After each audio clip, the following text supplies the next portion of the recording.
The image of Dylan Voller in a spit hood and shackled to a restraint chair was part of the Four Corners program that triggered the Royal Commission into the protection and detention of children in the Northern Territory. Voller gave evidence to the inquiry last week and is still a prisoner in Darwin's adult jail. He's due for release in October next year, but his lawyers have lodged an application to get him out early. The appropriate submission is not to interfere in the length of the sentence, but change the terms of the sentence. Voller's mother was in court today as lawyers explained how he had served time for 2 of 3 sentences related to an aggravated robbery. But the 19-year-old is still serving time for trying to run over a police officer. The court also heard Voller has been diagnosed with post-traumatic stress disorder.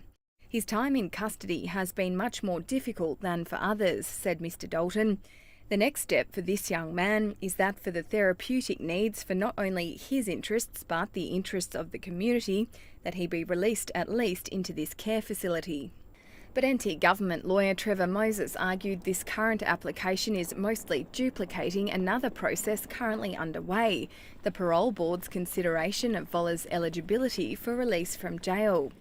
Mr Moses said Voller had been involved in more than 200 incidents of non-compliance during this latest period of incarceration. What this application really is an attempt to circumvent the parole board process. Voller's lawyer asked for his client to be placed in residential care at Bush Mob near Alice Springs.